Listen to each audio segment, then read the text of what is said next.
하나님 말씀 보시겠습니다. 하나님 말씀은 로마서 8장 3절과 4절 말씀입니다.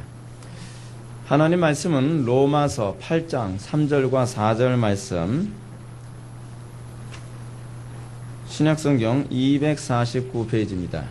신약성경 249페이지, 로마서 8장 3절과 4절 말씀 찾으셨으면 제가 봉독하겠습니다.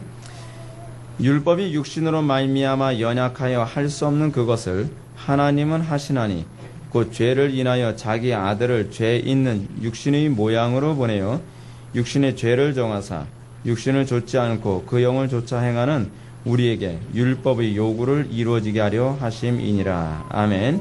이 시간은 칭의론 첫 번째 강의가 되겠습니다. 율법의 요구를 이루는 길이라는 제목으로 하나님 말씀 증거하도록 하겠습니다. 율법의 요구를 이루는 길. 여러분, 신비로운 일이 있습니다. 항상 교회에서 안에서 교회가 영적으로 각성되었을 때, 그리고 하나님께서 하나의 시대를 주관하시고 움직이시 새로운 일을 시작하실 때 항상 교회에서 안에서는 신기하게 칭의론이 설교가 되기 시작합니다. 교회가 영적으로 침체되고 교회가 죄 가운데 어두운 가운데 들어가기 시작하면 신비롭게도 교회 안에서는 칭의론 설교는 자취를 감추게 됩니다. 종교개혁 당시에 종교개혁을 하게 되어진 가장 중요한 신학적 이슈는 칭의론 문제였습니다. 그리고 18세기 종교개혁, 영적 대각성운동이 일어났을 때 그때도 가장 많이 설교되어졌던 설교는 바로 칭의론과 관련된 설교였습니다. 근데 교회가 암흑기로 접어들면서 교회가 그 바른 교리와 바른 말씀에 대한 인식이 접어들게 되면 신기하게도 칭의론이라고 하는 이 단어조차도 사람 머릿속에서 싹 사라집니다. 제가 전에 그 책을 한 권 내지 않았습니까? 칭의로 신앙을 개혁하라. 근데 이 기독교 쪽에 있는 출판사인데도 불구하고 제가 그 책을 딱 맡겨줬더니 목사님 오타가 난 것 같은데요. 이게 창의 아닙니까? 창의로 신앙을 개혁하라. 그것도 말 되는 것 같아요. 그죠? 근데 그 얘기가 아니죠. 근데 왜 성도들이 이런 얘기가 나오죠? 칭의란 얘기조차 들어본 적이 없다는 거예요. 생소하다는 거예요. 도대체 무슨 얘기인지조차도 알기가 힘듭니다. 그래서 칭의론을 처음에 설교할 때 사람들이 상당히 어려운 게 뭐냐면 칭의의 개념조차도 없는 사람에게 칭의의 개념부터 시작해서 칭의 교리의 깊이 있는 부분까지 일일이 다 얘기해 주려고 하니까 이 칭의를 처음에 전달하는데 상당한 어려움이 있습니다. 여러분, 그러면 왜 칭의론이 이토록 쉽게 잊혀질까요? 이렇게 중요한 교리인데 칭의 교리가 선포될 때마다 개혁이 일어났고 칭의 교리가 선포될 때마다 부흥이 일어났음에도 불구하고 여러분, 왜 칭의 교리가 이토록 쉽게 여러분 망각되어질까요? 한국교회도 여러분 부흥이 일어났을 때 무슨 설교가 일어났냐면 칭의 교리가 주된 설교 내용이었어요. 그러면 이 칭의 교리가 그만큼 중요한 교리인데 왜 칭의 교리가 교회 안에서 이렇게 쉽게 자취를 감추는 것일까요? 그 이유가 있습니다. 그 이유는 간단합니다. 칭의 교리는 한마디에서 모든 구원과 은혜의 공로가 하나님의 은혜입니다라는 걸 강조하는 교리예요. 우리에겐 아무 공로가 없어요. 오로지 예수 그리스도의 십자가의 공로만이 나의 영혼을 구원하고 그것만이 우리의 구원의 유일한 하나님의 수단입니다라고 고백하는 것이 칭의거든요. 근데 사람들이 은혜가 떠나가면 그 구원의 은총을 자꾸 나눠 먹으려고 그래요. 그러니까 우리가 뭔가 해서 구원을 받는다고 자꾸 해석하고 싶어 하는 거예요. 소위 그것은 우리 뭐라 그러죠? 알미니안주의라고 얘기합니다. 이 구원과 성화의 문제가 하나님의 은혜와 작정의 결과지만 인간에게도 어느 정도 영광과 공로가 돌아갈 수 있다고 보는 거예요. 인간의 가장 악한 문제는 뭐냐면 자꾸 하나님의 영광을 자꾸 가로채려고 한다는 거예요. 어떻게 하든지 나에게서도 공로를 뭔가 찾으려고 애를 쓰는 것이죠. 신앙생활하면서 여러분 우리의 가장 심각한 문제가 뭔지 아십니까? 그래서 교만이라는 거예요. 우리는 이 교만이라고 하는 부분은 하나님이 하신 것을 내가 한 것처럼 자꾸 그 공로 그리고 영광을 자꾸 가로채려 한다는 겁니다. 그러다 보니까 칭의론이 자꾸 사라지는 거예요. 중세시대 로마 가톨릭의 교리의 심각한 문제가 뭔지 아십니까?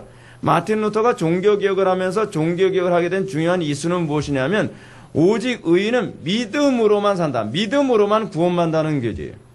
왜 마틴 루터가 여기서 감탄하게 되는 것이죠? 그 이전에는 구원이 하나님의 독단적인 역사가 아니라 뭐예요? 인간과 하나님과의 협력 사역이라고 생각을 했어요. 인간이 어떤 노력을 하고 인간이 뭔가 결단을 해야만 그래야 구원을 받는다고 생각하는 거예요. 여러분, 이렇게 설교 들으면 기분이 좀 편안해지지 않습니까? 내 영혼 평안해. 그 소리 나올 것 같지 않아요? 내가 뭔가 해서 내가 공로를 뭔가 좀 가져야 내 마음이 편안하죠. 이게 인간의 타락한 본성이라니까요. 그러다 보니까 인간은 모든 것이 하나님의 작정이고 모든 것이 하나님의 주권이며 이 모든 것을 하나님이 하셨다라고 하는 것을 인정하기가 너무 싫은 거예요. 그래서 많은 사람들이 자기가 구원을 받는데 뭔가 조금이라도 기여했다라고 하는 걸 자꾸 찾으려고 합니다. 그래서 어떤 행위, 예를 들어서 영적 기도나 교회 봉사, 종교 행위 또는 기도를 했다든지 신비적 행위, 이런 것 때문에 내가 이것 때문에 구원을 받았다라고 하는 구원의 그 제일 원인을 자꾸 나에게서 찾고 싶어하는 이 욕구. 근데 이게 완전히 박살이 나야 뭐가 보이기 시작하냐면 칭의가 보이기 시작해요. 칭의가. 오직 의인은 무엇으로만 산다? 믿음으로만 산다. 구원받아 아무런 자격이 없는 우리에게 어떻게 해요? 하나님께서는 믿음으로 의롭다 칭함을 받게 하는 거예요. 이신칭의. 오직 의인은 믿음으로써 이자 쓰지 않습니까? 믿을 신자 쓰죠. 그래서 믿음으로써 구원을 받았다고 칭함을 받는 거예요. 예, 의롭다함을 받았다는 칭함을 받는 거죠. 그래서 의로울 의에다가 칭할 칭자, 그래서 이신칭의라고 하는 교리가 나오게 되는 겁니다. 그러나 성경이 말하는 구원의 근거는 우리의 행위가 아닙니다. 이것은 전적으로 하나님만의 독자적 행위입니다. 그래서 하나님만의 독자적 행위라는 말은 무슨 얘기냐면 성부와 성자와 성령 삼위 하나님만의 독자적 행위라는 거예요. 여기에 우리의 행위와 우리의 공로는 들어갈 아무런 틈이 없어요. 성부 하나님이 어떻게 해요? 우리의 구원받을 것을 작정하시죠. 그렇죠? 성부 하나님께서 선택하셔요. 작정하신단 말이에요. 그래서 어떤 사람만 구원을 받아요? 하나님께서 선택한 사람만 구원을 받는 거예요. 기분이 나쁘죠. 여기서부터 우린 기분이 나빠지기 시작합니다. 그래서 칭의 교리가 자취를 감추는 거예요. 그 다음에 여러분 구원이 어떻게 일어나죠? 예수 그리스도의 십자가의 공로로만 구원을 받는 거예요. 예수 그리스도께서 십자가에서 이루신 그 완성한 공로를 우리에게 그 공로를 통해서 우리가 구원을 받는다는 거예요. 여기서도 기분이 또 살짝 나빠지죠. 왜요? 왜 예수님의 공로만 인정하죠? 내 공로는 어디 가는 거죠? 내가 얼마나 애썼는데, 얼마나 내가 봉사 많이 하고, 얼마나 나 11조 많이 하고, 얼마나 내가 기도도 많이 하고, 내가 얼마나 희생을 많이 했는데, 나도 하나님 영광에서 살 만큼 살았는데, 왜 내 공로는 다 무시해버리고, 왜 하나님의 예수 그리스도의 공로만을 얘기하느냐? 우린 여기서도 또 기분이 나빠지는 거예요. 그 다음에 여러분, 적용이라고 하는 문제.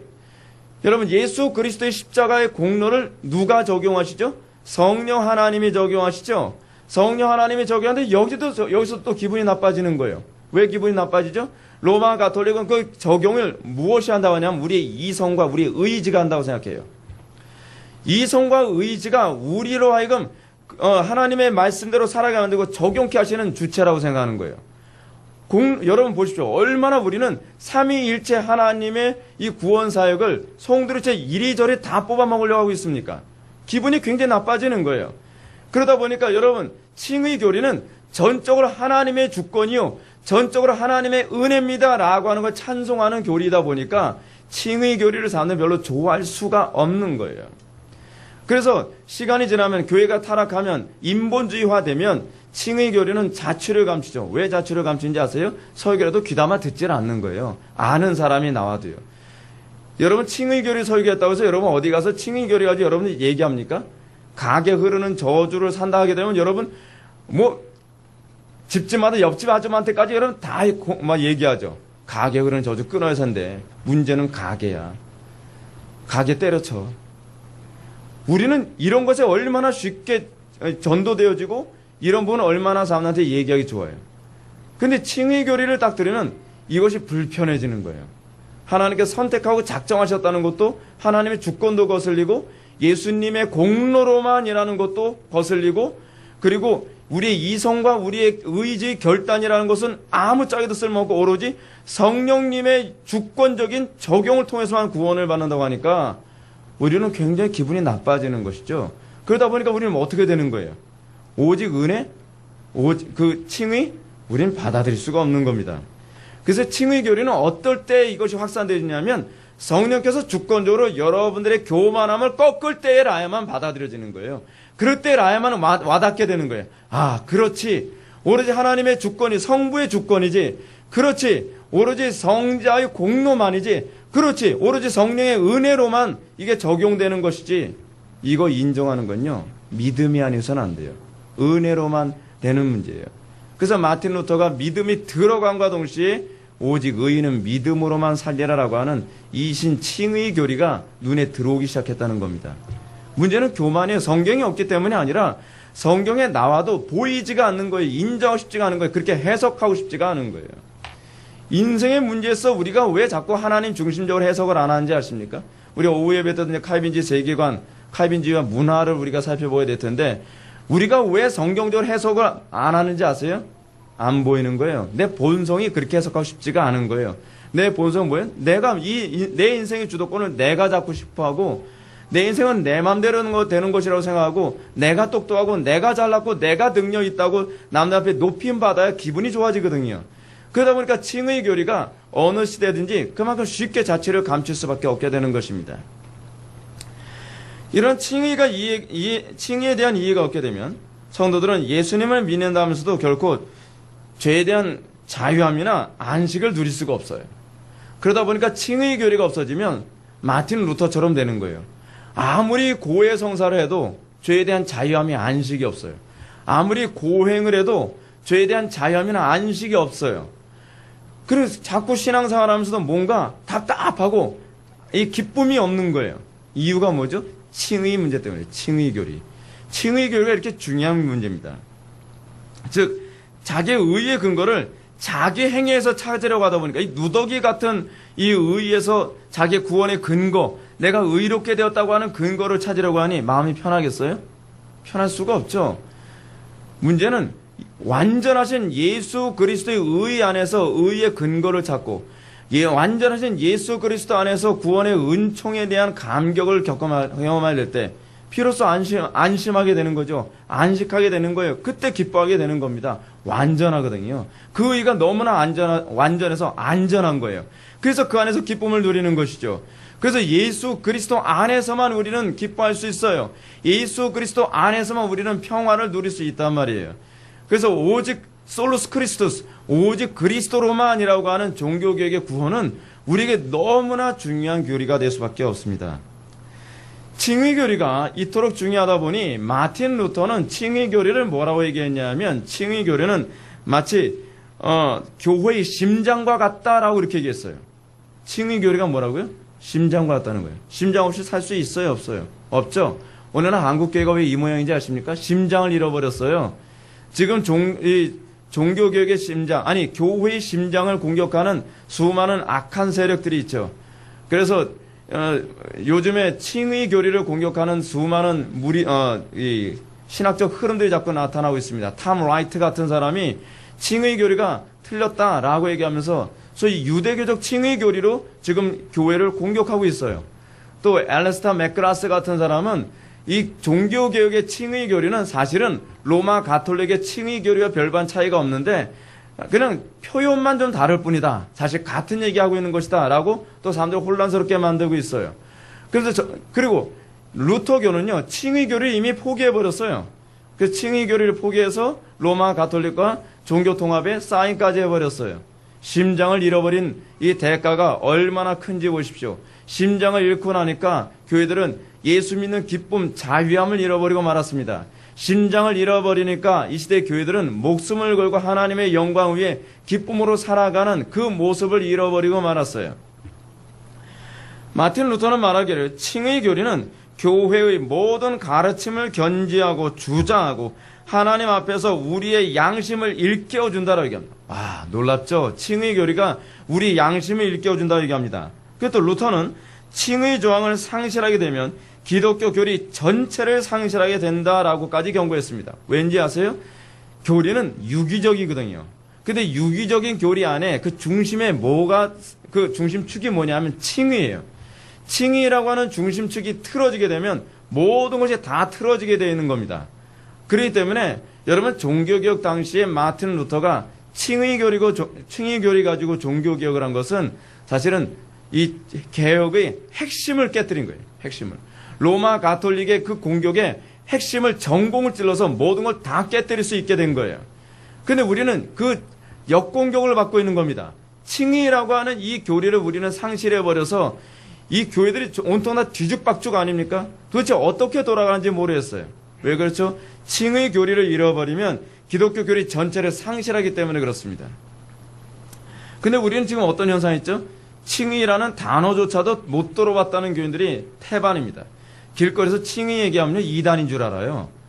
무슨 창의를 무슨 잘못 발음한 줄 아는 사람도 있고요.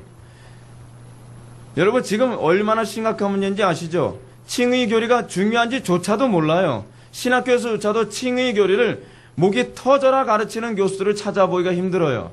칭의 교리? 그건 몰라도 목회하는데 지장 없다고 생각합니다. 지장 없을까요? 영혼들이 다 죽어가는데요? 여러분 칭의 교리 몰라도 교회가 돌아가나요? 돌아가는 게 아니에요. 사실은 참된 교회 표준을 잃어버리고 있는 문제예요. 칭의 교리를 기초로 해서 교회론이 생겨나요. 칭의 교리는 구원론에만 영향을 주는 것이 아니에요. 칭의 교리에 의해서 하나님의 속성에 대한 인식이 달라져요. 칭의 교리에 의해서 종말론에 대한 인식도 달라진단 말이죠. 칭의 교리 하나가 모든 것을 다 바꿔놔버리고 맙니다. 그렇기 때문에 우리가 칭의론을 상실해야 되면 마틴 루터처럼 모든 교리를 다 상실해야 된다는 것을 기억해야만 합니다. 그러나 우리는 이렇게 칭의가 가져다 주는 놀라운 노력에 대해서 결코 정죄함이 없나니라는 이 부분 하나만 아는 것으로 전부를 다 알고 있다고 생각하는 거예요. 여러분 칭의 교리와 관계된 책이 얼마나 두꺼운지 아십니까? 칭의 교리가 사실 이해하기가 이렇게 만만한 책은 사실 아닙니다. 근데 칭의 교리가 왜 이해하기 어렵냐면 우리의 본성에 거슬리면 이해하기 어려워져요. 칭의 교리가 또한 이 깊이가 너무나 깊기 때문에 이해하기 어려운 것 또한 사실이에요. 칭의 교리가 너무나 중요한데 많은 사람들이 칭의 교리를 수박 겉 핥듯이만 알고 있어요. 수박 겉 핥아서 수박의 단맛 느낍니까? 못 느끼죠. 그냥 풀냄새만 나는 거예요. 칭의 교리 하게 되면 여러분들은 어떻게 이해하고 있죠? 결코 정죄함이 없나니라는 이 부분만 대충 이해하고 있는 것 아닙니까? 그래 내가 칭의 받았으면 내 예수 그리스도 믿음으로 말미암아 의롭다 칭의 받았으면 이제는 아무렇게나 막 살아도 형 뭐 천국 간다는 얘기 아닌가? 선무당이 사람 잡는 거죠. 어설프게 교리를 알면요 모르니만 못합니다. 칭의 교리가 그렇게 단순한 교리였으면 여러분 그 칭의 교리가 종교개혁을 할 만큼 그렇게 막강하지는 않았을 거예요. 근데 여러분 분명한 게 무엇이냐면 칭의 교리를 바르게 증거하면 나타나는 현상이 있어요. 그것이 뭐냐면 첫 번째로 칭의 교리가 무율법주의를 강조하고 있는 것처럼 들린다는 거예요. 그건요 사실은 칭의 교리를 바르게 가르쳤을 때 나타나는 특징이에요. 칭의 교리를 얘기하고 나서 이게 율법을 지키도록 만드는 쪽으로 율법을 강요하는 쪽으로 여러분 가르치고 있다고 생각한다면 그건 사실 칭의 교리를 잘못 가르친 것이기도 해요. 칭의 교리의 출발은 마치 우리를 무율법주의처럼 보이도록 만들어요. 그러므로 이 진리의 대적자들은 칭의론을 가르치면 그리스도 예수 안에 있는 자들, 다시 얘기해서 그리스도의 의가 전가돼서 의롭다함을 받은 사람들은 그 사람들은 이 소위 율법을 지키지 않아도 된다는 식으로 강요하고 있다고 생각하는 겁니다. 여러분, 이런 오해에 대해서 이 오해는 사도 바울도 받았던 오해예요.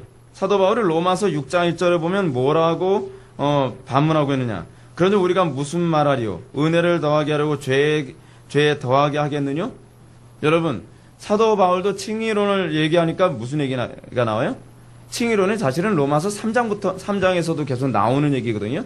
그러니까 칭의론에 가서 쭉 얘기하고 나니까 로마서 6장 1절에서 무슨 얘기가 나오냐면 야, 너네들 믿음으로만 의로움 받고 행위가 의롭게 되는데 아무런 도움이 되지 않는다고 한다면 그러면 은혜를 더하게 하려 죄를 더 줘도 되겠네 라고 하는 논리가 나온다는 거예요. 이게 사도 바울이 받았던 공격이기도 해요. 그래서 로마서 6장 1절에서 뭐예요? 그런즉 우리가 무슨 말하리요? 은혜를 더하게 하려고 죄에 거하겠느냐? 그럴 수 없느니라. 이거 사실 로마서에서 나오는 얘기거든요. 이러한 반박은 비단 바울 당시에만 있었던 반박이 아니었습니다. 이런 반박은 종교개혁 당시에 로마 가톨릭으로부터 받았던 루터나 칼빈이 받았던 공격이기도 해요. 종교개혁자들에게 로마 가톨릭이 끊임없이 뭐라고 공격인지 아십니까? 저놈들은 무율법주의자들. 저놈들은 소위 부도덕을 소위 장려하는 놈들이다. 그런 식으로 끊임없이 종교개혁자들을 공격을 했어요. 지금도 여전히 그렇게 공격을 하고 있어요. 1564년 트렌트 공의회가 있었습니다. 트렌트 공의회다라고 해야 되면 굉장히 벌써 이렇게 기억해 두십시오. 반종교개혁 공의회예요. 이 트렌트 종교개혁 당시에 로마 가톨릭의 공식 입장 가운데 규범 11을 보면 이렇게 얘기하고 있습니다. 잘 들어보십시오. 이거 지금도 로마 가톨릭의 공식적 입장이에요. 달라진 거 하나도 없습니다. 만일 어떤 사람이라도 사람들의 의롭다 하심을 받는 것이 그리스도의 의가 전가됨으로써 만이라고 하든지 죄의 사면을 통해서만 가능하다라고 말한다면 그는 저주를 받을지어다. 믿음으로만 구원을 받는다고 얘기하면 뭐 한다는 거예요? 저주를 받을지어다 라고 얘기하는 거예요. 또 트렌트 공의회 규범 30을 보게 되면 이렇게 얘기하고 있습니다. 만일 모든 회개한 죄인이 의롭다 하심의 은혜를 받은 이후 죄책에서 완전하게 벗어나고 영원한 형벌의 빛도 완전하게 도말되어 버려 하늘문을 열고 들어갈 수 있기 위해서 세상에서나 연옥에서나 잠정적 형벌의 빚을 갚을 것이 전혀 남은 것이 아니라 말하는 이가 있다면 그도 저주를 받을 것이다 라고 얘기했어요.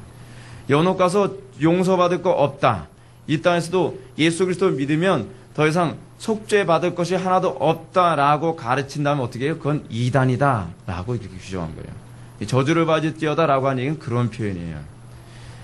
그래서 로마 가톨릭에서 봤을 때 지금도 기독교는요, 모든 장로교가 가장 그 사람들이 봤을 때 아주 괴수죠. 괴수. 가장 괴수고, 장로교에서 봤을 때 모든 그 개신교회들은 다 뭐로 규정하냐면 이단으로 여전히 규정되어 있어요. 그들의 헌법을 보게 되면. 이는 로마 가톨릭의 칭의가 믿음으로 말미암아서만 주어진다는 가르침을 완전히 배척한 것이죠. 그 로마 가톨릭은 어떻게 해야 의롭게 된다고 생각을 하죠? 첫 번째, 그들은 의롭게 되는 것이 뭐냐면 세례를 받아야 의롭게 되어져요. 세례를 받는다라고 하는 말은 무슨 얘기냐면 로마 가톨릭의 교족부 안에 들어가는 걸 얘기해요. 로마 가톨릭 교회의 신도가 되면 그 사람은 첫 번째 의롭다함을 받아요. 근데 그건 신분적 의롭다함을 받는 것이지 실제적 의롭다함을 받는 것이 아니라는 거예요. 그래서 실제적 의로움을 받기 위해서는 뭐 해야 되죠? 선행을 많이 해야 돼요.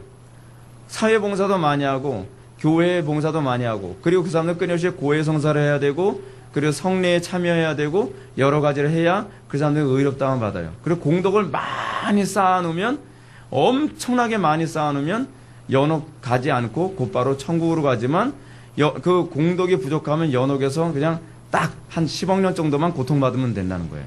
예, 짧게 잡아서 한 그 정도. 아주 쌈박하죠. 그게 로마 가톨릭의 이 소위 공로 사상이에요. 그 로마 가톨릭이 그리고 의롭다 세례를 받을 때 의롭다 칭함을 받잖아요. 의롭다 칭함을 세례를 받을 때 칭함을 받는 것도 어떤 그 의미에서 의롭다 칭함을 받냐 하면 그 뭐죠? 성경에 나오는 많은 사도들의 그 공로, 그렇지 않으면 성인들의 공로를 의지해서 그 사람들이 신분이 바뀌는 거라는 거예요. 그래서 그 사람들이 세례명이라는 걸 받죠. 세례명. 예를 들어서 세례명이, 제 세례명이 예를 들어서 요한이라고 합시다. 요한이라고 합시다. 그러면 요한이 이제껏 살아있으면서 그가 쌓아놨던 공덕이 흘러 넘치는데 그 공덕을 의지해서 내가 의롭다함을 받는 거예요. 어떤 사람은 마리아, 어떤 사람은 무슨 어거스틴, 어떤 사람은 프란시스, 이런 식의 이 공로를 힘입어서 의롭다함을 받는다는 거예요. 여러분, 예수님은 어디로 갑니까? 예수님 외로워요, 진짜. 로마 가톨릭에서는. 근데 이런 천주교 입장은 많은 사람들이 천주교가 종교개혁 이후에 많이 달라졌다고 생각합니다. 그렇지 않습니다. 1960년 이후 1960년부터 62년까지인가요? 제2차 바티칸 공의회에서 그들이 공식적으로 이 문제, 칭의론과 관련해서 어떤 입장을 취했는가? 그냥 이렇게 취했어요. 제가 말씀드렸던 것처럼 1564년의 트렌트 공의회의 입장을 재차 확인하는 것으로 끝내버렸어요. 우리는 그 입장에 여전히 동의한다. 그에 대해서 토를 달거나 삭제하거나 바꿀 의지 전혀 없다. 그게 제2차 바티칸 공의회에서 결론을 내린 것이고 지금도 여전히 그 입장을 고수하고 있어요. 로마 가톨릭은 칭의론의 입장에서 전혀 달라지지 않고 있습니다. 근데 지금 어디가 달라지고 있죠? 기독교가 달라지고 있죠. 기독교가 로마 가톨릭의 칭의론을 수용해야 된다. 우리는 그들과 형제다. 뭐 그런 입장으로 가고 있어요. 그 이유가 뭐죠? 칭의론에 대해서 무지하기 때문에 그렇습니다. 신학자들도 칭의에 대해서 그다지 관심이 별로 없어요. 그렇다면 이런 오류가 생기게 된 원인이 어디 있는가? 그것은 믿음으로만 의롭게 되며 우리의 행위는 구원과 아무 관계가 없다는 가르침 때문이에요. 다시 말해서 구원과 행위는 아무 관계가 없으므로 구원받은 사람이 어떤 삶을 살더라도 한 번 구원받으면 그것이 아무런 영향을 주지 않는다는 거죠. 여러분 맞는 얘기죠? 한 번 구원받은 사람이 여러분 어떤 악을 죄를 범했다고 지옥 갑니까? 지옥 안 가죠. 근데 이게 바로 칭의예요. 이것이 칭의. 이 교리가 오해돼서 믿음만 있으면 하나님께 정죄받지 않으니까 이제 막 살아도 된다라는 식으로 오해하기 시작을 합니다. 막 살아도 된다는 얘기가 아니에요. 그렇게 해서 이거를 칭의 교리를 면죄부식으로 이해하는 사람들이 많이 있습니다. 칭의 교리는요, 면죄부 주자고 만든 교리가 아닙니다. 그래서 제가 말씀드리잖아요. 선무당이 사람 잡는다고요. 칭의 교리 엉터리를 알려면 아예 모르는 게 나아요. 자, 칭의 교리에서 오해하지 않으려면 우리가 가장 첫 번째로 알아야 될 것이 뭐냐면 웨스트민스터 신앙고백서에서 칭의에 대하여라는 항목입니다. 이 칭의에 대하여라는 항목의 두 번째 단락의 핵심적 문장을 주셔야 되는데 거기서 이런 얘기가 납니다. 그 믿음이란 무슨 믿음이냐 하면 의롭게 된 믿음이에요. 그러니까 제가 항상 여러분한테 말씀드리죠. 믿음으로 의롭게 된다라고 하게 되면 저는 항상 여러분한테 질문을 던진 게 있어요. 그건 뭐냐면 그럼 그 믿음이 무슨 믿음이야? 제가 여러분한테 질문을 던지는 거죠. 그 믿음을 엉터리로 갖다 붙이게 되면 의롭게 됨도 엉터리가 돼버려요. 여러분 이건 논리의 문제예요. 논리의 문제. 당연한 거 아닙니까? 여러분 우리가 믿음으로 의롭게 됨. 그러면 우리는 그 믿음이 어떤 믿음이냐에 관한 믿음의 정의가 분명해야 의롭게 됨도 자동적으로 분명해지죠. 이게 반정립의 문제란 말이에요. 근데 우리는 뭐부터가 잘못되고 있냐면 그 믿음이 어떤 믿음이냐조차도 분명하지 않다는 게 문제예요. 제가 지난 수예배 때도 여러분한테 말씀드렸죠. 여러분들이 알고 있는 믿음이 어떤 믿음이에요? 소위 인문학에서 얘기하는 자연주의자들이 얘기하는 어떤 정보를 신뢰하는 것, 학교에서 가르치는 정보를 수용하고 받아들이는 것, 이것을 우리는 믿음이라고 배우면서 커왔어요. 근데 성경이 얘기하는 믿음은 그 믿음이 아니에요. 자, 다시 한번 봅시다. 이 웨스트민스터 신앙고백서 얘기하는 것, 그 믿음, 즉 의롭게 된 믿음은 죽은 믿음이 아니라 사랑으로 역사하는 믿음이다. 여기서부터 출발해요. 믿음에 대한 정의부터 시작을 해요. 즉 의롭게 된 믿음은 단순히 예전과 동일한 상태를 유지하면서 몽상적으로 의롭게 되었다고 상상하는 행위가 아니에요. 자기 최면술이 아니란 말이에요.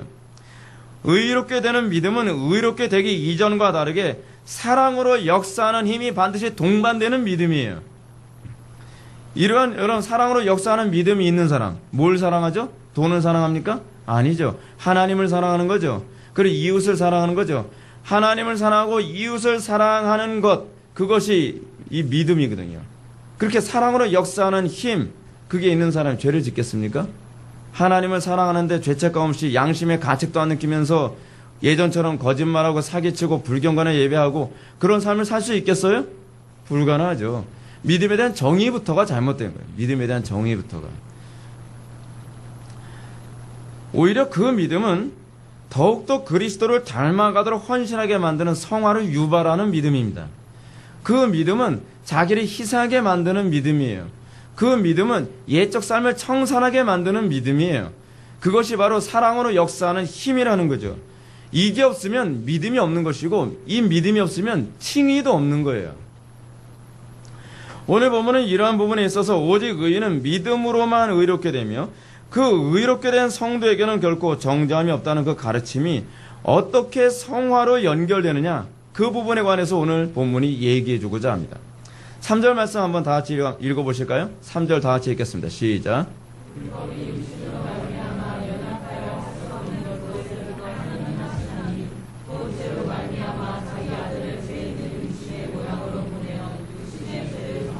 아멘. 그래서 우리가 무엇보다 먼저 살펴봐야 될 것이 무엇이냐면 우리 한글 성경에는 번역이 안 되는데 헬라어로는 가르, 영어 성경은 for로 이렇게 되어 있어요. 왜냐하면 이라고 하는 말이 앞에 생략되어 있습니다. 왜 왜냐하면이라는 얘기가 나오죠? 1절과 2절 믿음으로만 의롭게 되어짐이라고 하는 그리스도 안에서 이젠 정죄함이 없나니라고 하는 이 교리와 아울러서 그러면 왜 그리스도 안에 있으면 정죄함이 없느냐라고 이제 설명을 해주는 거예요. 그래서 가르, 헬라어로 가르라고 하거든요. 그리고 영어로는 for로 이렇게 돼 있어요. 왜냐하면 이 말로 시작합니다. 이 전치사는 바로 앞에 나오는 1절의 말씀에 오해를 풀어주기 위한 것이라 했습니다. 따라서 본절은 우리들에게 믿음으로 의롭게 된다는 교리가 결코 우리로 하여금 죄를 범하는데 면죄부를 주지 않으며 오히려 우리로 하여금 성화를 유도할 수밖에 없다라고 하는 것이 이제 설명해 주려고 하고 있습니다. 그러므로 오늘 본문 3절과 4절은 왜냐하면이란 말을 시작을 통해서 1절에 그리스도 안에 있는 자에게는 결코 정죄함이 없나니라는 선언이 어떻게 성화와 유기적인 관계를 맺을 수밖에 없는지를 아주 탁월하게 설명해 줍니다. 그러면 어떻게 행위가 아닌 믿음으로만 의롭게 되며 어떻게 믿음만 가지고 있는데 어떻게 우리가 성화되느냐, 이 부분이 아주 흥미로운 부분입니다. 우리는 성화돼서 우리는 의롭게 된 것이 아닙니다.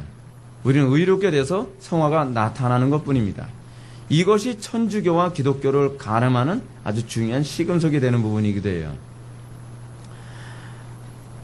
자, 바울은 먼저 율법이 육신으로 말미암아 연약하여 할 수 없는 것을 하나님 하신다는 말씀으로 먼저 시작을 합니다. 이런 바울의 선언은 마태복음 19장에서 부자 청년이 행위로 영생에 들어가려 하다가 실족하여 돌아가야 된 사건을 기억나게 합니다. 이 사건에서 예수님은 율법의 행위로 영생에 들어가려 했던 부자 청년에게 뭐라고 얘기합니까? 약대가 바느끼로 들어가는 것이 부자가 하나님 나라에 들어가는 것보다 쉬우니라. 이런 예수님의 말씀을 듣고 제자가 묻습니다. 그런데 누가 구원을 얻겠습니까? 누가 구원을 얻을 수 있죠? 우리 힘으로 구원을 받을 수 있다는 얘기가 없다는 거예요. 이건 불가능하다는 얘기예요. 그러니까 제자들이 뭐라 하죠? 약대가 바느끼를 통과할 수 없는 것이 구원이라고 한다면 누가 구원을 받겠습니까? 예수님 뭐라 그러시죠? 사람으로는 할 수 없을 때 하나님은 할 수 있느니라. 구원은 하나님의 영역이라는 거예요. 구원은 하나님의 초월적이고 전능하신 능력이 개입해야만 가능한 문제지, 유한하고 무능한 죄악된 우리가 구원을 우리가 성취하거나 우리가 만질 수 있는 그런 영역이 결코 아니라고 얘기하는 것입니다. 그래서 바울은 두 가지를 전제하여 선언하고 있다는 것을 기억해야만 합니다. 이걸 잘 기억하셔야 돼요. 이 두 가지 전제. 여러분, 이 기독교는요, 전제주의다 보니까 이 전제를 모르면 그 뒤에 있는 것이 엉뚱하게 해석이 되어져요. 그 첫 번째 전제가 무엇이냐? 인간의 율법으로 하나님의 공의를 만족시키는데 기능적으로 무능하다는 것. 인간은요, 율법으로 하나님의 공의를 만족시킬 수 있는 능력이 없어요. 두 번째 전제는 무엇이냐면 인간이 무능함에도 불구하고 하나님은 전능하시오 무능한 인간으로 하여금 하나님의 공의를 만족시킬 수 있다는 것. 그래서 쉽게 얘기해서 이거죠. 첫 번째 전제는 인간의 무능이고 두 번째 전제는 하나님의 전능하심이요. 아주 대립적인 두 가지 전제죠. 그러면 여기서 우리는 한 가지 질문을 던져야만 합니다. 여기서 바울이 말한 율법이 육신으로 말미암아 연약하여 할 수 없는 그것이란 구체적으로 무엇을 말하는가? 그것은 인간의 본성에 관한 문제를 지적하고 있어요. 율법을 지킬 수 없다는 얘기가 아닙니다. 이게 무슨 얘기냐면 여러분들 전적으로 타락했으니까 우리는 착한 일 못하나요? 그 문제가 아니에요. 그래서 육신으로 말미암아 연약하여 할 수 없는 그것이라고 했을 때 이 율법이라고 하는 개념이 뭐 예를 들어서 유대인들이 얘기하는 것처럼 안식일날 불 피우면 안 된다. 불 안 피웠으면 여러분 율법 지킨 거 아니에요? 안식일날 몇 걸음 이상 걸어가지만 않으면 된다. 안식일날 우리가 장사 안 하면 된다. 안식일날 뭐 하지 않으면 된다. 율법 이거 못 지킵니까? 그 얘기가 아니에요. 우리는 무엇에 대한 무능인가? 하나님을 사랑하는 데 무능하다는 얘기예요. 율법의 정신이 뭐죠? 사랑이잖아요. 하나님 사랑, 이웃 사랑. 육신으로 말미암아 연약하여. 육신은요, 본성적으로 자기밖에 몰라요. 육신은 본성적으로요, 하나님을 배려할 줄도 모르고 이웃을 배려할 줄도 몰라요. 바울이 율법을 통해서가 아니라 오로지 믿음으로만 의롭다함을 받아야 되는 이유가 율법의 문제가 있기 때문이 아니라 인간의 문제에게 있기 때문이라는 거예요. 율법은 문제가 없어요. 율법 때문에 여러분들이 천국 못 가는 게 아니에요. 뭐 때문에 그런 거예요? 우리의 본성 때문에, 육신의 문제 때문에 그래요. 우리가 타락해서 이 율법이 문제가 있어서 천국에 못 가는 것이 아니라 타락해서 그 율법의 요구를 우리가 수용을 못 하는 거예요. 그래서 여러분 어떻습니까? 성경을요, 하나님 말씀이 있는 그대로 설교를 하게 되면 여러분들 괴로워서 못 견뎌요. 왜냐하면 여러분들 본성 자체가 그것들 지키고 싶어 하질 않아요. 여러분들 설교를 어떻게 해주길 바라는지 아십니까? 여러분들의 본성이 기분 좋게 설교해 주길 바라는 거예요. 근데 성경은 우리에게 뭐라 하냐면 우리들에게 끊임없이 우리의 본성 자체가 율법의 요구를 수용하기를 거부한다는 것을 성경은 폭로를 하죠. 여러분들 타락한 본성으로도 지킬 수 있는 수준으로 가르치면 여러분들은 교만해져서 못 써요. 내가 천사라고 착각을 해요. 여러분 천사 아닙니다. 천사의 가면을 쓴 악마지. 우리가 말씀으로 거듭나기 전에는 내가 그렇게 악마적 속성이 내 속에 우글우글 타고 있다는 걸 전혀 보여주질 않는 거예요. 복음을 통해서 내가 율법 앞에 얼마나 무능한 존재를 알게 되었을 때 비로소 뭐가 필요하다는 걸 알게 돼요? 칭의가 필요하다는 걸 알 수 있어요. 내 힘으로 내 의의로 결코 구원받을 수 없다는 것에 눈이 떠지기 시작하는 거예요. 그 이전에는 내가 조금이라도 뭔가 선하고 내가 조금이라도 뭔가 능력이 있다라고 생각을 하면 내가 왜 꼭 예수 그리스도의 공름한 의자리지? 왜 하나님은 나 같은 사람은 선택 안 해주시고 왜 저렇게 그 개떡 같은 인간을 선택해 주고서 누구는 구원해 주시고 누구는 구원해 주지 않나라고 하는 이런 불평이 자연스럽게 터져 나오는 거예요. 여러분 어느 누구도요 하나님의 주권적 개입이 없이는 구원받을 수가 없어요. 우리 인간의 타락을 알고 나면 구원이 온전히 성삼위 하나님의 독단적인 주권이라는 것에 감격할 수밖에 없어요. 선택과 예정의 교리는 제가 말씀드렸잖아요. 하나님의 편협성을 보여주는 교리가 아니라 하나님의 은혜로우심과 자비로우심을 보여주는 교리라고요. 그건 우리가 악하다는 것, 내가 전적으로 타락했다는 것에 대한 감각이 느껴지기 전에는 절대로 그 교리가 은혜의 교리로 보이지가 않아요. 따라서 우리가 종교 행위를 하면서도 우리는 어떠냐면요. 우리가 성령으로 거듭나기 전에는 결코 하나님을 위해서 살지 않습니다. 우리는 어떤 식으로든지 자기의 유익과 만족과 기쁨이라고 하는 이 원리에 굉장히 충실하게 살아가는데 이 원리는 이제 종교 행위를 하면서도 해요. 인간이 그래요. 우리는 순수하게 하나님을 사랑하지 않아요. 우리는 이웃을 사랑하면서 은연중에 내 만족을 위해서 사랑을 해요. 어찌하든지 우리는 자기 육신적 만족을 위해 하나님을 이용하려 하거나 이웃을 이용하려 들어요. 여러분 예배드리러 오는 것 여러분들 자기 의의를 만족시키러 온 사람들 수두룩해요. 11조 여러분 왜 하죠? 하나님 사랑하거나 이웃 사랑해서 아니에요. 내 종교적 만족 이거 하게 되면 내가 또 구원받고 그 내 믿음이 입증되어진다고 하는 이 사악한 자기의 타락한 본성을 만족시키기 위해서. 그게 인간이에요. 그게 인간. 하다못해 여러분 제가 언젠가도 여러분한테 간증을 드렸지만 부흥을 위해서 기도한다? 진짜 하나님의 영광을 위해서 부흥을 위해 기도할까요? 그 부흥을 위해 기도하는 것조차도 이 부흥을 통해서 나에게 오게 되어주는 콩고물이 있거든요. 그것 때문에 부흥을 위해서 기도하는 경우가 얼마나 많은지 몰라요. 좀 더 제가 심한 얘기 해드릴까요? 여러분들은 여러분들의 자녀를 사랑한다고 얘기하죠. 근데 그게 진짜 순수하게 자녀들을 사랑하는 걸까요? 자기의 욕심을 채우기 위해서, 자기의 명예심을 채우기 위해서, 또는 자기의 어떤 이 인간적인 만족을 채우기 위해서 그래서 자녀들을 사랑하는 그런 액션을 취하는 사람 있지 않습니까? 언젠가도 제가 여러분들한테 그런 말씀 드렸죠. 어떤 아이가 자기 초등학교 2학년밖에 안 된 애에게 학원을 하루에 그 아홉 개 학원을 돌게 만드는 거예요. 학교 갔다 오자마자 가방 놓고 학원을 한 바퀴 뺑뺑이 돌고 나면 밤 12시 돼서 집에 돌아와요. 그러면서 100점 맞게 해줘서 부모가 얘기하죠. 자, 봐. 너 힘들어도 이렇게 공부해서 성적 많이 나오니까 행복하지? 그러니까 애가 뭐라 그래요? 애도 알아요, 애도. 자기만 몰라요. 인간이 얼마나 악한지 자기 자신에 대해서 여러분 자기 자신 잘한다고 생각하지 마십시오. 자기도 몰라요. 애도 아는데 자기도 몰라요. 애가 그러잖아요. 대놓고. 엄마가 기쁘지 내가 기쁜가? 엄마 자신을 위해서 나보고 공부하라는 것이지 나를 위해서 공부하라는 건가? 한 대 맞은 것 같겠죠. 예. 근데 여러분 우리는요 얼마나 우리 자신에 대해서 쉽게 속는지 아십니까? 내가 의롭다고요? 여러분들이 정말 선한 마음으로 헌신하고 봉사한다고요? 아이고 애도 알아요. 여러분들 외식은요 여러분들만 모르지 다른 사람들은 다 알아요. 근데 하나님이 모르시겠습니까? 그게 우리 인간의 문제예요. 인간은 정말 하나님의 은혜가 없이는 구원을 받을 아무런 이 가능성조차도 없는 비참한 존재예요. 우리는요, 선함과 경건을 추구하는 그 모든 행위 속에서도 죄를 더할 뿐이에요. 이게 우리 인간의 타락함이라는 것이죠. 그래서 바울은 우리에게 구원자가 필요할 수밖에 없다는 논리로 우리를 이끌어가는 겁니다. 이것을 바울은 하나님은 하시나니, 우리 힘으로는 정말 우리 힘으로 구원을 추구한다는 게 뭐예요? 낙타가 바느길을 통과하는 것만큼 불가능하신데 하나님은 하신다는 거예요. 하나님은 하시나니. 이 말은 예수님께서 사람은 할 수 없을 때 하나님은 할 수 있느니라라는 말씀을 떠올리게 하죠. 이렇게 함으로써 바울은 인간의 율법에 대한 무능함과 대조를 이루시는 하나님의 전능성을 강조합니다. 여기서 하나님의 영광이 나타나는 거예요. 영광이. 이 전능하신 하나님의 놀라운 일이 바로 믿음으로만 우리를 의롭게 하는 사역이에요.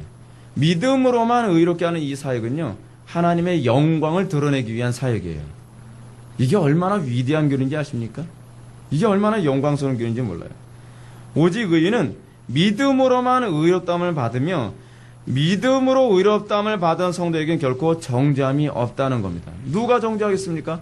하나님이 의롭다 칭하셨는데 누가 과연 정죄하겠냔 말이에요. 전능하신 자가, 가장 거룩하신 이가, 그리고 심판자가 의롭다라고 선언했는데 누가 과연 정죄하겠느냐라고 얘기하는 겁니다. 그러나 이런 바울의 이 칭의 교리를 자칫 오해하게 되면 심리학적 최면으로 이해할 수도 있습니다. 실제로 의롭지도 않은데 의롭다면 믿어, 의롭다면 믿어. 여러분, 그 문제가 아니에요. 의롭다면 믿어 해서 그렇게 믿어지는 게 아니에요. 길거리에서 누구에게 복음을 전하고 나서 자기는 복음에 하나도 마음문이 안 열렸는데 뭐예요? 영접기도 하자. 영접기도. 그 영접기도 억지로 따라서 하고 나면 거의 협박하듯이 따라서 하고 나면 뭐예요? 특히 어린애들. 그러면 너 이제 천국 시민 됐어. 너 의롭게 됐어. 그런 식으로 의롭게 되는 게 아니에요. 사기치지 마세요. 그건 다 종교사기예요. 종교사기. 믿음은 일종의 심리적 최면을 거는 게 아니에요. 믿음이라고 하는 것은 실제적인 문제예요. 믿음이라고 하는 것은 전능하신 하나님의 행위이지 우리가 최면을 걸고 우리가 그 사람에게 어떻게 이 종교인을 만들기 위한 수단이 아니라는 겁니다. 이거는 영혼을 기만하는 지극히 사악한 행위로 정죄받아 마땅합니다. 여러분, 로마 가톨릭이 면죄부 만든 것도 그런 식이 아닙니까? 면죄부를 통해서 의롭게 된대요. 똑같은 거죠. 이 로마 가톨릭의 사악성이 그렇게 표현된 거예요. 우리가 지금 믿음으로만 의롭게 된다라고 하는 교리를 망각하고 나니까 면죄부 대신에 다른 걸 더 싸구려를 사용하죠. 그렇죠? 뭘 사용하죠? 영접 기도라는 걸 사용하죠. 또 뭘 사용하죠? 교회에 출석하게 되면 구원받은 것을 쳐주죠. 로마 가톨릭 똑같은 방식이에요. 교회에 등록하면 세례 받으면 구원받은 거지. 뭘 그거 가지고서 구원의 문제 아주 고민하게 만들어? 이게 로마 가톨릭 교리예요. 그게요. 로마 가톨릭은 뭐라고요? 세례 받으면 구원받은 것을 쳐준다 그랬잖아요. 다른 게 없어요. 다른 게 없어요. 똑같은 거예요. 지금요. 바울은 여기서 독자들에게 그런 식의 자기 최면을 요구하고 있는 것이 아닙니다. 이런 표현은 지극히 실제적이며 체험적인 것을 말하는 겁니다. 즉 하나님께서 전능하신 능력으로 말미암아 인간이 무능해서 할 수 없는 일을 이루셨다는 표현이에요. 이게요. 사람이 할 수 없는 걸 하나님이 하셨다는 거예요. 그리고 이것을 통해서 영혼의 성향을 바꾸셨다는 거예요. 믿음이란 게 그런 거예요. 영혼의 성향을 바꾼 거예요. 그것은 율법의 요구를 예수님처럼 이루게 하셨다는 거예요. 어떻게 예수님처럼 율법의 요구를 이루죠? 그건 간단한 문제예요. 사랑이에요. 사랑. 지난 금요일 때 말씀드렸던 것처럼. 본문 3절 하반부부터 4절의 말씀을 통해 바울은 이 일이 어떻게 가능할 수 있는지를 우리들에게 설명해 주겠습니다. 자, 읽겠습니다. 곧 죄를 인하여 자기 아들을 죄 있는 육신의 모양으로 보내요. 육신의 죄를 정하사 육신을 좇지 않고 그 영을 좇아 행하는 우리에게 율법의 요구를 이루어지게 하려 하심이니라. 여기서 바울이 곧 죄를 인하여 자기 아들을 죄 있는 육신의 모양으로 보내요. 육신의 죄를 정하게 하셨다는 것이 중요합니다. 이게 무슨 얘기죠? 예수님이 죄를 안 졌는데 죄인의 신분을 갖게 하시고 그 죄에 대한 대가를 치르게 하셨다는 겁니다. 이 가르침은 칭의 교리 가운데 의의 전가 교리를 이해하는데 아주 중요한 교리가 되어 있어요. 왜죠? 왜 예수님이 죄가 없는데 왜 죄인의 신분을 받으셔야 되죠? 말이 안 되잖아요. 예수님이 왜 죄를 짓지도 않았는데 왜 죄에 대한 대가를 참혹하게 치르셔야 됐죠? 그 원래 누가 치러야 되는 거죠? 우리가 치러야 되는 거잖아요. 원래 우리의 신분이 죄인 신분인데 예수님의 원래 신분은 뭐예요? 의로우신 신분이에요. 근데 왜 예수님이 죄인의 신분을 갖죠? 그것은 우리에게 그분의 의로우신 신분을 전가시켜 주시기 위해서예요. 왜 예수님이 참혹한 십자가 형벌을 당하셔야 됐죠? 그것은 우리가 그 참혹한 십자가 형벌을 받지 않게 하기 위해서예요. 지옥의 형벌을. 우리로 하여금 우리의 죄인의 신분, 예수님은 죄인의 신분만 받으신 것이 아니라 죄인이 받으셔야 될 형벌까지 같이 다 받으신 거예요. 의로우신 분이. 그리고 우리는 예수님의 신분만 받은 것이 아니라 그럼 자동적으로 우리는 뭘 받는 거죠? 예수님의 의로우신 성품과 속성도 같이 받게 되는 거예요. 이게 상호 전가결이에요. 상호 전가결이.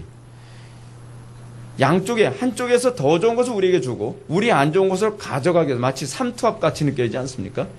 이런 식으로 우리에게 의로우신 신분과 의로우신 성품을 우리에게 주기 위해서 그분은 우리의 죄인된 신분만 우리에게 전가받으신 것이 아니라 우리의 죄악된 심판까지도 우리 예수님께서 다 받으신 겁니다. 여기서 육신의 죄를 정하게 하셨다라고 하는데 정하게라고 번역된 단어는요. 헬라어로 유죄 선고라고 할 수 있습니다. condemned. 영어 성경으로 condemned라고 되어 있는데 유죄 선고를 받은 거예요. 유죄 선고. 예수님은 무죄인데 유죄 선고를 받으신 거예요. 그건 우리 때문이죠. 예수님이 십자가의 순환과 고통과 죽으시며 심판을 받으신 거예요. 이것을 근거로 하여 예수님의 의름이 우리에게 전가되더란 겁니다. 그런데 여러분 막 살 수 있어요? 그 은혜를 여러분들 안다면 내가 저 자리에서 내가 못 박혀야 됐고 내가 저 자리에서 가시면류관을 썼어야 됐고 저 자리에서 내가 창에 찔렸어야 되는데 저 채찍에 내가 맞았어야 되는데 예수님이 대신 맞으셨어요. 여러분 그런데 막 살 수 있어요? 하나님의 은혜의 영광을 찬미케 하기 위해서 우리를 구원하셨다는 얘기가 바로 이 얘기예요. 우리는 양심이 있다면 나를 위해서 십자가에 못 박혀 돌아가신 그분을 배은망덕한 삶을 살 수가 없는 것이죠. 그래서 이것과 관련해서 여러분 히브리서 6장 4절 이하에서 뭐라고 얘기하는지 아세요? 한 번 비춤을 얻고 하늘의 은사를 맛보고 성령에 참여한 바 되고서 타락한 자는 다시 돌이킬 수 없나니 이는 예수 그리스도 다시 십자가에 못 박음이라 라고 얘기했지 않습니까? 예수 그리스도의 십자가 은총은 안 되면서요. 예수님께서 나를 위해 십자가 못 박혀 돌아가신 그 은혜에 대해서 감격하고 눈물도 흘렸다면서요. 그런데 여러분 아무렇지도 않게 다시 옛적 삶으로 돌아가요? 그거는 배은망덕이죠. 그런 사람에 관한 어떻게 구원을 다시 받을 수 있겠습니까? 예수님의 십자가 사건을 아무렇지도 않게 얘기고 그러면서 나 구원받았네. 그렇게 얘기하는 사람이 과연 구원받을 수 있겠느냐라고 얘기를 하는 거예요. 우리가 거룩한 삶을 살아가는 것은 의지의 문제가 아니에요. 감사의 문제예요. 우리가 거룩하게 삶을 살아가는 것은 감격의 문제란 말이에요. 나 같은 죄인을 위해서 하나님께서 이토록 그 놀라운 은혜를 베푸셨는데 죄도 없으신 그 아들에게 죄인의 신분을 이 유죄 선고를 받게 하시고 거룩하게 사신 그분이 죄의 형벌을 받게 하셨는데 내가 어찌 옛적 삶으로 돌아가리요? 내가 어찌 또다시 예수님의 십자가에 못 박듯이 살아가리요? 내가 어찌 또다시 예수님의 머리에 그 굵은 가시면류관을 푹 찢어서 그 피를 줄줄 흘리게 만들 수 있으리요? 라고 우리가 고백하게 되는 거예요. 폴리갑이 화형의 순간에서 뭐라 얘기하지 않습니까? 이런 얘기를 하죠. 그 사람을 화형시키려고 했을 때 당신은 노인이니까 웬만하면 봐줄 텐데 제발 예수님 안 믿겠다라고 한마디만 해라. 그러면 모른 척 당신은 빼주겠다. 그러니까 폴리갑이 뭐라고 얘기합니까? 예수님을 한 번도 내 일평생 80평생을 살아가면서 날 배신하지 않으셨는데 내가 어찌 예수님을 내가 배신할 수 있겠습니까? 나는 그분이 위해서 죽는 것이 나의 영광입니다. 공로예요? 공로 문제가 아니에요. 감사의 문제예요. 그의 영광을 찬미하는 행위예요. 그것이 성화예요. 그것이 거룩한 삶의 원인이에요. 우리가 거룩한 삶을 사는 이유는 감사하기 때문이지 그것이 공로가 되기 때문은 아니에요. 그것이 바로 율법의 요구를 이루어지게 됐다는 것이죠. 더 정확히 말해서 바울은 칭의와 의의 정가교리의 궁극적 목적은 우리에게 율법 요구를 이루어지게 하려 하심이라는 겁니다. 그것이 바로 사람은 할 수 없을 때 하나님만 할 수 있다는 얘기입니다. 자, 그렇다면 우리는 우리가 이해하고 있었던 성화에 대한 이해가 얼마나 성경의 가르침과 동떨어진지 알 수 있죠. 왜 그렇습니까? 오늘날 이 시대의 교인들이 생각하는 성화는 너무나 피상적이죠. 오늘날 이 시대 교인들이 생각하는 성화라고 하는 것은 뭐예요? 도덕적인 걸 성화라고 생각하죠. 성경이 얘기하는 성화는 도덕성의 문제가 아니에요. 성경이 얘기하는 성화의 문제는 하나님과의 관계의 문제이고 하나님의 은혜에 대한 인식의 문제예요. 여러분, 예수 오래 믿으면 점점 어떻게 되죠? 하나님의 은혜에 대한 감격 인식이 좀 깊어져야죠. 여러분, 이거 하나는 기억하십시오. 성화를 여러분 자꾸 이렇게 측정하잖아요. 난 옛날보다 더 도덕적이지 못한 것 같아. 그러니까 난 성화가 일어나지 않나 봐. 그 문제가 아니에요. 성화라고 하는 것은 내가 예전보다 더 하나님의 은혜의 감격이 무엇인지 이해하기 시작했다는 거예요. 하나님이 나 같은 죄인을 위해서 난 이렇게까지 죄인인 줄 몰랐는데 주님과 점점 더 가까워지면서 내 죄악이 더 많이 보이고 이렇게 하나도 칭찬받을 것 없는 나를 위해서 예수님이 돌아가셨구나 라고 하는 인식이 점점 깊어져 가는 거예요. 처음에 은혜 받았을 때보다 더 깊어져요. 그리고 더 깊어져요. 그래서 우리가 어떻게 돼요? 내가 더 하나님을 위해서 할 수 없을까? 내가 더 하나님을 기쁘시게 해드릴 수 없을까? 내가 더 하나님을 사랑할 수 없을까? 그것 때문에 더 희생하게 되어지고 그것 때문에 더 우리가 손해를 보게 되어지고 그것 때문에 욕 한마디 할 거, 10마디 할 거 한마디라도 더 줄이게 되고 게으를 것 더 부지런하게 되는 것이고 그렇게 살아가는 거예요. 그것이 우리에게 도덕성으로 유발되는 것이지 도덕성의 성화는 아니에요, 여러분.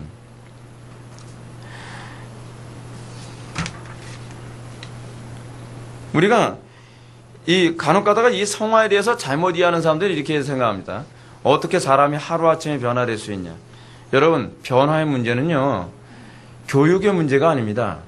오늘날 한국교회 안에서도 신학교 안에서 교육학이 자꾸 발달하는데 굉장히 천주교스러운 모습이에요. 자꾸 교육하면 조금씩 달라진다는 거예요. 근데 이런 교육학적인 마인드, 소위 칭의를 통하여 성화되어진다라고 한 이 개념이 무너지니까, 칭의가 무너지니까 자꾸 어떻게 되냐 하면, 여러분, 사개오가 어떻게 변했죠? 그가 의롭다 칭함을 받고 나서 그가 변하자마자 어떻게 해요? 내 재산을 다 팔아 이웃과 나눈다. 뭐 이런 얘기가 나오기 시작하잖아요. 어떻게 한순간에 그렇게 되죠? 그것은 은혜를 알게 됐기 때문에 그래요. 구속의 은총에 대해서 깨달았기 때문에 그래요. 믿음이 가지고 있는 그것이 바로 그거예요. 사랑으로 역사하는 힘이죠. 한순간에 달라지는 것이지 수년, 수십 년을 교육하면서 서서히 달라지는 게 아니에요. 그거는 윤리도덕으로도 얼마든지 달라질 수 있어요. 그러니까 사람들이 자꾸 이런 얘기 하지 않습니까? 하나님 말씀에 살아야 된다. 타협하지 말아야 된다. 어떻게 타협하지 않고 신앙생활 할 수 있냐고 얘기를 해요. 여러분, 은혜를 받았으면 그 말은 설명 안 해도 이해가 되는 거예요. 폴리각 같은 사람이 어떻게 타협하지 않고 신앙생활 할 수 있었죠? 결단력이 대단해서요? 그 노인네가 정신력이 대단해서 그렇습니까? 그 문제가 아니에요. 은혜를 깨달았기 때문이에요. 단순해요. 간단해요. 그것이 복음이에요. 그거는 목회자나 신앙심이 깊은 사람들만 할 수 있는 문제가 아닙니다. 목사님은 성경에 가르치는 이상을 요구하는 사람이 우리는 적당히 그 수준에 접근한 삶을 살면 되는 것이 아니에요. 우리는 설교를 들으면서 융통성 있게 살아야 된다고 생각하는 것 또한 아닙니다. 여러분은 성화를 이렇게 말하는 것이 천주교적이라는 걸 아셔야 돼요. 우리는 너무나 천주교에 익숙해져 있어요. 천주교는 성화가 이성과 의지의 결과라고 이해돼요. 왜냐하면 이성은 타락하지 않았다고 보니까. 그것이 천주교가 가지고 있는 사고방식이에요. 구원은 믿음으로 받지만 성화는 의지와 이성으로 된다고 생각하는 거예요. 그것이 바로 로마 가톨릭의 사고방식이에요. 여러분 그렇게 생각하고 있지 않습니까? 한국 교인들이 거의 다 그렇게 생각을 해요.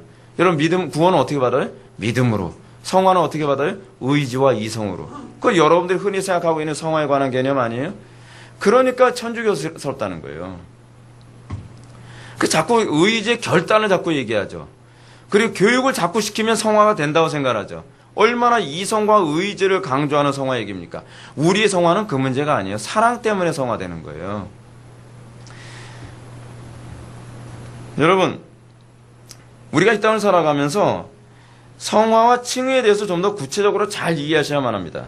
최근에 로버트 건드리는 매우 미묘한 차이로 칭의 교리를 혼란스럽게 했습니다. 그는 말하기를 믿음은 우리로 하여금 예수님의 가르침을 따르도록 하는 것이라고 합니다. 뭐 별 문제 없어 보이죠? 별 문제 없어 보여요. 다시 말해서 건드리는요, 믿음을 인간이 성경의 가르침을 따르게 만드는 의지의 동기라고 생각하는 겁니다. 이 말을 의미하는 바는 내가 성경의 가르침을 믿어준 결과로 성화됐다는 얘기예요. 믿음은 여러분이 믿어준 겁니까? 그 문제가 아니에요. 여러분, 우리가 가지고 있는 교리 전쟁이 얼마나 민감한지 아십니까? 아 다르고 어 다른데 비슷하게 얘기하면서 여러분들 자꾸 천주교 신앙으로 이렇게 휘어지게 만들어요. 여러분들이 믿어준 결과로 교회 나왔습니까? 여러분들이 믿어준 결과로 헌금하는 겁니까? 아이, 그래 내가 믿어줬다. 그럼 믿음은 누구의 공로죠? 나의 공로가 되는 거죠. 근데 믿음은 누가 사용하는 수단이에요? 성령께서 사용하는 수단이에요. 이것은 거룩하신 성삼위 하나님의 주권적인 문제란 말이에요. 믿음은 우리의 의지의 결과가 아니에요. 그러므로 하나님을 억지로 믿어주려 해서는 안 돼요. 이건 억지로 믿어주는 문제가 아니에요. 믿음이 없으면 예수님 앞에서 귀신 들린 자기 아이를 구해달라고 간청했던 아비처럼 나의 믿음을 도우소서라고 기도하면 되는 거예요. 결단할 필요가 없어요. 은혜를 구하면 돼요. 그럼 하나님께서 믿음을 주실 걸 믿으시기 바랍니다. 왜냐하면 믿음은 내 속에서 끄집어내야 될 그 무엇이 아니라 외부로부터 하나님께서 우리에게 주셔야 될 그 무엇이기 때문에 그렇습니다. 따라서 믿음에 의해 전가되는 의의는 우리로 하여금 예수님의 수준으로 율법 요구를 이루도록 자교합니다. 어떻게 그것이 가능하죠? 그것은 신앙은 개선이 아니라 변하기 때문에 그렇습니다. 본성의 변화예요. 우리의 마음이 사랑이 부어지는 거예요. 그래서 여러분 우리는 은혜를 뭐라 합니까? 예수 그리스도의 사랑이 우리의 마음, 하나님의 사랑이 우리의 마음에 부어진 바 되었다. 그것이 구원받은 심령이에요. 그것이 바로 살아서 역사하는 힘이에요. 이런 사실을 통해서 여러분들이 기억해야 될 것은 칭의의 결과로 주어지는 성화는 예수님과 바울이 말씀하셨던 것처럼 사람으로는 할 수 없는 수준이에요. 이것은 전적으로 하나님만 하실 수 있는 겁니다. 여러분 이렇게 여러분 얘기하면 어때요? 천주교로 가고 싶지 않습니까? 그래서 한국교 교인들이 이 신앙이 천주교적이다 보니까 이게 적응이 안 돼요. 이렇게 얘기해야 되면요. 여러분들은 어떻게 얘기해 주는 걸 좋아하는지 아세요? 어느 정도 영역을 정해주고 어느 정도 도덕적 수준을 정해줘서 이 정도 봉사하고 이 정도 헌신하고 이렇게 충성하고 이렇게 헌금을 하면 하나님이 기뻐하십니다 하면 여러분은 그걸 좋아해요. 근데 여러분들이 마음을 다해서 뜻을 다해서 힘을 다해서 의지를 다해서 지혜를 다해서 하나님을 사랑하시오 그러면 부담스러운 거예요. 여러분 어느 교회 가고 싶습니까? 천주교로 가고 싶지 않습니까? 천주교는 그런 부담 안 주죠. 그럼 미사 잘 참석하고 고해 성사 잘하고 그리고 여러분들 성당에서 요구하는 것만 잘하면 담배를 피든 술을 마시든 밖에 나서 무슨 짓을 하든 천국 간다고 보장해줘요. 얼마나 한국교 교인들이 그런 걸 좋아하는지 아세요? 아니 그 천주교 가는 거예요. 여러분들의 양심을 고쳐 먹어야 됩니다. 여러분들이 하나님을 믿는 겁니까? 아니면 천국을 믿는 겁니까? 많은 사람들이 자꾸 이런 얘기합니다. 꼭 그렇게 하면 천국 갑니까? 전 그런 사람 천국 못 간다고 생각하고 싶어요. 지금 천국 얘기하는 게 아니잖아요. 사랑을 얘기하는 거잖아요. 하나님을 사랑하냐고 저는 믿는데 꼭 그렇게 사랑해야만 천국 갑니까? 라고 얘기하는 거예요. 그럼 사랑할 의향이 없다는 거잖아요. 사랑할 의향이 없으면 천국을 생각하지 말아야죠. 천국은 사랑의 나라인데 나는 하나님을 별로 사랑하지 않고 나는 하나님 위해서 그렇게 희생하고 싶지 않은데 그러니까 목사님 결국 천국 간다는 겁니까? 못 간다는 겁니까? 꼭 그렇게 하면 천국 간다면 그럼 누가 천국 가겠습니까? 이렇게 얘기해줘야 속이 후련하겠습니까? 그럼 다 못 가겠네요? 여러분 우리가요 사고방식 자체가 고쳐져야 돼요. 이게 천주교도 사고방식이 머리에 완전히 주일학교 때부터 가서 박혀가지고 하나님의 영광에서 희생하며 살아야 되는 부담스럽대요. 근데 왜 내 영광 위해 사는 데는 부담스럽지 않죠? 내 가족의 영광 위해 살아가는 건 왜 부담스럽지 않죠? 왜냐하면 여러분들은 아직 변화되지 않아서 그래요. 변화됐다면 하나님의 영광 위해 사는 것이 당연하다고 생각하겠죠. 왜요? 그분이 나를 위해서 당신의 모든 것을 다 주셨는데요. 성부께서는 뭘 손해보시는지 아십니까? 아들을 손해보셨어요. 성자께서는 뭘 손해보시는지 아십니까? 자신의 전부를 다 손해보셨어요. 생명까지요. 근데 왜? 우리는 하나님의 영광에서 살아가는 것 때문에 왜 부담스럽다고 얘기하죠? 여러분 십자가의 공로를 알긴 합니까? 예수님이 나를 위해서 어떻게 돌아가셨는지, 어떻게 우리에게 은혜를 주셨는지 그걸 아십니까? 그렇다면 차마 그 입으로 그 소리 못하죠. 근데 우리는 한국교회 교인들 입에서 그 소리가 너무 쉽게 나와요. 아, 부담스러워요. 꼭 그렇게까지 신앙생활해야만 합니까? 그래서 그 사람들의 말에는 이런 얘기하는 거죠. 천국을 가기만 하면 되는 게 아니에요. 안 보내줘요. 여러분, 천국은 하나님을 사랑하는 자가 가는 곳이지, 천국을 원하는 사람이, 천국의 존재를 믿는 사람이 천국 가는 게 아니에요. 천국은 있다 없다? 그런 책 아무리 봐도 소용없어요. 천국 있어도 못 가요. 따라서 칭의 결과로 주어지는 성화는요, 두 가지 특징을 갖게 됩니다. 첫째는 초시간적이고 두 번째는 초도덕적입니다. 이게 무슨 얘기냐면, 초시간적이라는 것은 많은 신앙적 교육을 시켰다고 해서 성화가 일어나는 것이 아니라 은혜 받으면 그 순간서부터 성화가 일어나는 거예요. 초도덕적이라는 것은 성화가 윤리 도덕에 관한 문제가 아니라 본성의 변화를 얘기한다는 거예요. 하나님을 사랑하는 마음을 갖게 된다는 거예요. 제가 여러분한테 그냥 아주 직선적으로 말씀드릴게요. 요령 피면서 신앙생활 할 생각하지 마세요. 여러분들 정말 예수 그리스도의 공로를 통해서 구원받았다고 여러분들 믿는다고 한다면, 그 은혜의 관계가 무엇인지 안다면 여러분들 편리대로 신앙생활 할 생각하지 마세요. 나 타협을 하면, 타협 안 하면 손해가 막강한데요? 그게 우리가 그걸 위해서 부름받은 거예요. 사도 바울이 뭐라 그러죠? 내가 너에게 복음을 전하면 남은 바, 예수 그리스도의 남은 바 고난을 내 몸에 채우려 함이라고 얘기했지 않습니까? 그것 때문에 구원받은 거예요. 우리가요, 손해보라고 구원받은 것이고, 의를 위해서 핍박받으라고 구원받은 것이고, 우리가 이 땅에서 십자가 지라고 구원받은 거예요. 근데 우리는 자꾸 요령피죠. 우리는 너무 쉽게 신앙생활 하려고 하죠. 에이, 어렵게 신앙생활 안 해도 천국은 다 가는데. 그거는 복음을 잘못 알아서 그래요. 그렇기 때문에 여러분, 신앙은요, 사람이 인정하는 선이 아니라 하나님이 기뻐하시는 선이라는 개념을 이해하셔야 돼요. 그걸 이해해야 성화가 뭔지를 알아요. 그래서 이전 것은 지났으니 뭐라 새 것이 되었도다라고 얘기하는 거예요. 때로는 우리의 선함이 세상 사람들에게 악으로 비춰질 수 있다는 거 아십니까? 우리가 오늘날 이 시대 교회들은요, 동성애가 죄라고 얘기함으로써 교회가 지금 질타의 대상이 되고 있습니다. 질타의 대상. 왜 그렇죠? 그것이 하나님의 선이기 때문에 그래요. 세상이 세운 선과 하나님의 선이 갭이 있어요. 달라요. 예수님이 왜 십자가에 못 박혀 돌아가는지 아세요? 그 이유는 바리새인들이 세운 선의 기준과 예수님이 가지고 있는 선의 기준이 다르기 때문이에요. 예수님은 하나님 앞에서 완전한 선의 삶을 사셨지만 바리새인들이 봤을 때는 예수님은 악한 자예요. 예수님을 신성 모독자로 보고, 그리고 예수님을 십자가에 못 박아도 분이 풀리지 않는 그는 극악무도한 괴수처럼 보였다는 것이 문제예요. 여러분들이 가지고 있는 선의 기준과 하나님이 보고 계신 선의 기준에 괴리가 있다면 여러분들 정말 심각한 문제가 발생합니다. 바리새인처럼 살게 된다는 거예요. 자기의 선, 자기의 의의를 이루기 위해서 억지로 하나님의 의의를 꺾는 바리새인들과 같은 삶을 살게 된다는 것입니다. 중요한 건 어떤 윤리 도덕을 지키냐에 관한 문제가 아니라 나의 말과 나의 행동과 나의 생각이 하나님을 기쁘시게 해드리냐, 그래서 하나님의 마음을 서운하게 해드리냐에 관한 하나님과의 신적인 관계와 본성의 문제예요. 감각의 문제란 말이에요. 만일 여러분들 속에 종교적 열심과 기독교 지식에 대한 깊은 관심, 도덕적 변화가 생겨났다 할지라도 이전과 같은 사상, 이전과 같은 의지, 이전과 같은 선의 기준, 이전과 같은 교제권, 이전과 같은 싸움, 이전과 같은 열망을 품고 있다면 그 사람은 자기 회심을 좀 점검해 볼 필요성이 있습니다. 예수를 믿었다고 하는데 예전같이 욕심 때문에 싸워요. 예전같이 여전히 그 세상적인 열망 속에 사로잡혀 있어요.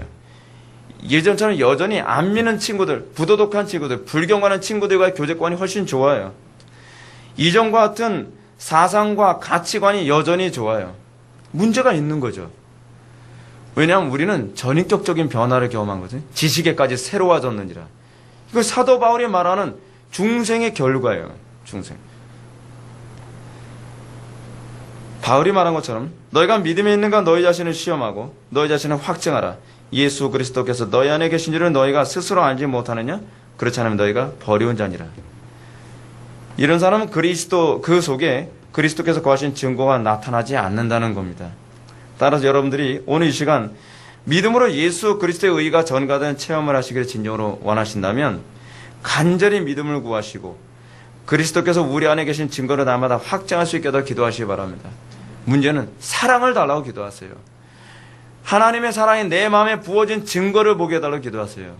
내가 그 사랑이 없다면 천사의 말을 하는 것이 무슨 소용이 있으며 내 몸을 불 가운데 내어주는 것이 무슨 소망이 있고 무슨 의미가 있고 내가 아무리 많은 선행을 한다 할지라도 그냥 소리나는 꽹가리와 이 깡통에 불과합니다.